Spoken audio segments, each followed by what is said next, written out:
Session marquée par différents grands événements. Dès le départ, l'installation des travaux, compréhension des mécanismes pour tout le monde, un travail d'adaptation pour l'ensemble des parties.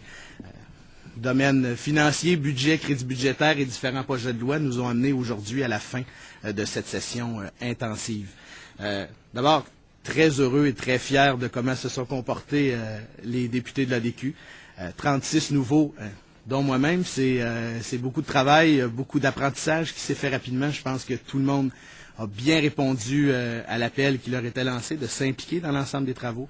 Une chose qui doit ressortir de cette session-là, c'est qu'on a été présent à tous les moments des travaux parlementaires, autant en chambre qu'en commission, sur les différents débats restreints que dans les débats les plus longs, sur les crédits budgétaires, sur les projets de loi. À tous les moments, il y a eu des députés de l'ADQ qui ont dit des choses pertinentes pour faire avancer les dossiers.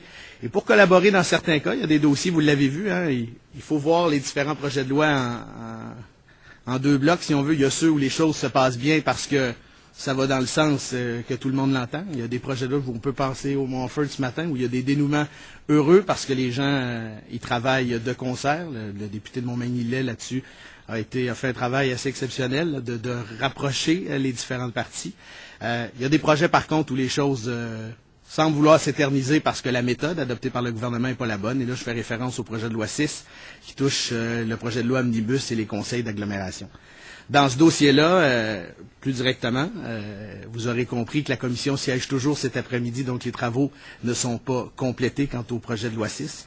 Les députés de l'ADQ travaillent très fort dans ce dossier-là à questionner le gouvernement sur son intention véritable d'avoir fait un projet de loi Omnibus dans lequel il a, si vous me prêtez l'expression, fait un peu un fourre-tout, dans lequel ils ont mis à la fois des dispositions pour Québec, qu'ils auraient pu sortir à notre demande, on l'a dit. Si vous souhaitez aller de l'avant avec les dispositions de Québec, sortez-les du projet Omnibus. Ils se sont entêtés à vouloir aller de l'avant avec des dispositions qui touchent l'agglomération de Longueuil, dans lesquelles, on le sait, aujourd'hui, il n'y a pas de consensus sur la Rive-Sud. Et là, aujourd'hui, c'était sortie de secours pour Montréal avec un nouveau projet de loi. Donc, dans ce dossier-là, plus spécifiquement, là, les députés de l'ADQ ont fait un travail plus grand que dans d'autres parce que c'est le dossier chaud. Mais sur l'ensemble de la session, moi, je suis satisfait. Je suis satisfait du groupe. Je suis satisfait de la façon qu'on a travaillé là-dedans. Il n'y a pas eu d'erreur majeure. Il y a tout le temps des choses qu'on doit améliorer, moi le premier, mais on sera, je pense, fin prêt pour une session encore plus longue et plus forte en politique ou en législation, j'imagine, à l'automne. Voilà.